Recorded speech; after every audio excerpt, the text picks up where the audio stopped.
Hey guys, it's Orlando with Filmatic, and I want to introduce you to a series that I call Freestyle. In this freestyle session, I'm going to go over who I am and how I got started in filmmaking. All these freestyle sessions will allow you guys to ask me questions, and I can just come out and give you as much info as I can about that current subject. So stay tuned. So my journey starts being born and raised in Houston, Texas by immigrant parents. My parents, they're everything to me. They are actually the ones that put so much sweat, blood, and tears to just like get us to a position where we can succeed. And honestly, man, I'm super thankful for what they did and what are continuously are doing now. And you know, when they came over here, they came over with just a desire to build and to create and to do something. And I'm thankful for that because I got to see a really hard work ethic from my father, and I got to see serious college skills from my mother, who now's a PhD. And it was really cool to see that happen and even still be a part of their journey in their life. With that said, I wasn't a school kid. I'm not a person that really enjoys a lot of school, even though I do give a lot of workshops and visit schools often where I can teach what I do. I found myself being the kind of person that just doesn't like to sit and be instructed. As a lot of people know, I have a problem with authorities. I have a very I do what I want type of attitude, and I've actually seen that instilled in my kid. And it's one of those things that, like, if you have a very clear vision of where you want to be or what you want to do, and you have a very clear plan of how you can get there, then you know when you don't need certain things. So I adopted that attitude. That was incorporated into my filmmaking because I went to University of Houston, and at the University of Houston, I decided that I wanted to learn how to do TV production. And as I was graduating, I realized, man, I do not want to do TV production, as probably many of you guys do. So I didn't go to film school. I went to U of H. I went to University of Houston, and I learned. My last 2 years or year and a half is when you really get to learn anything having to do with production. I learned how to do 3-point lighting, work with teleprompters, do technical, do broadcast, do technical directing, learning how to push buttons and switch camera angles on the fly. So I learned all the TV jargon and lingo, distribution. I learned how to repair lights. I was a work study there, so I did a lot of just helping people's projects and trying to get them to where they could they could succeed and get a good class. I remember even in one of my classes, I honestly couldn't even get my project done, and my teacher asked me at the end of the year,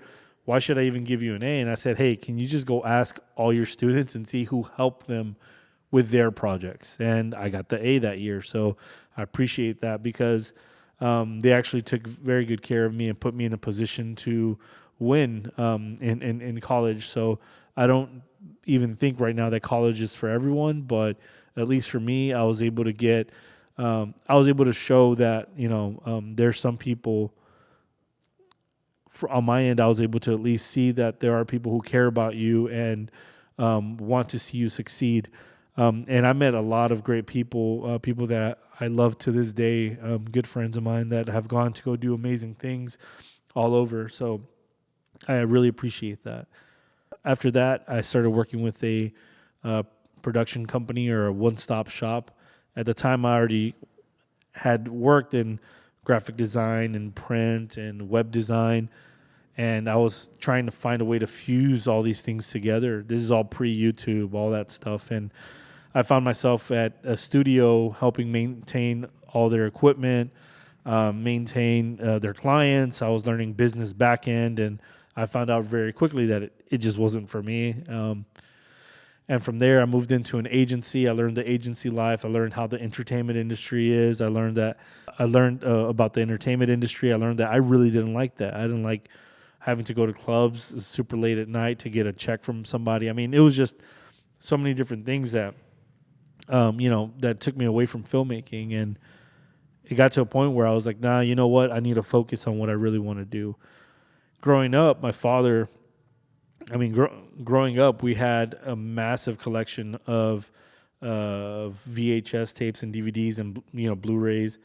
I mean, my dad was a film buff, and it wasn't for like all the Pulp Fiction and all those. Like, no, he hated those movies, and he was just like, dude, I don't understand why these movies have to go backwards or change. But it was just one of those things that he didn't like, and it wasn't instilled in us. So our film collection was American Ninja, was a bunch of Steven Seagal stuff, and anything having to do with Arnold Schwarzenegger and Chuck Norris and all that kind of stuff. So that was our upbringing in filming, and I ended up starting a company named OC Films with a good friend of mine named Chris, and we ran that for quite a bit of time. We were actually doing projects that I felt that even at the time were like they're somewhat timeless. Like, you look at these feature, like you look at the imagery and some of these things, and you can see some of these probably being released today with no problem. And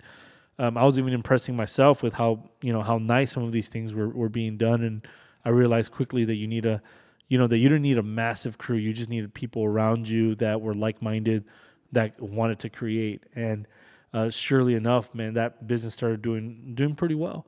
And it got to the point where we were able to get to where we got to do a feature under that name. And the feature game is a very, very different beast. I tell people now, and I've done many features since, have a good plan and try to base your plan around things that are real. Creating a successful film is almost also takes quite a bit of luck. It takes a lot of sweat, and believe me, we sweat as much as we could for that project. And what's cool about it is that we're actually getting that distributed this year. Everything is already in talks. We're just finalizing contracts, and hopefully that should be coming out pretty soon. So really, really happy about that and excited, because I think it's going to go to a great platform, and I think we found our audience once again. Throughout my whole career, I didn't really have anyone that was just there to mentor or to push it. So, man, it was a lot of trial and error, figuring out things and learning to just to be very, very strict with my ethics and what I wanted to do, what I wanted to represent myself and my company.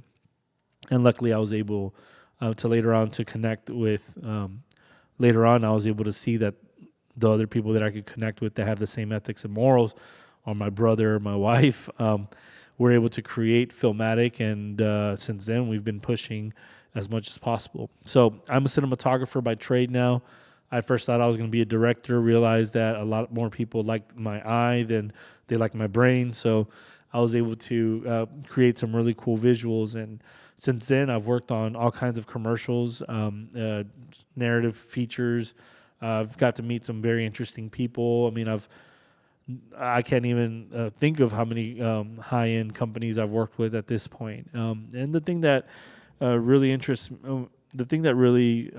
catches me is that I'm from Houston, Texas. If you know anything about Houston, you'll get the spiel of it being the fourth largest city in the United States. It's the most diverse city, and honestly, I do believe it's the true design of what diversity should look like in everywhere else. I mean, I've traveled to New York and LA, and I've traveled to all these places.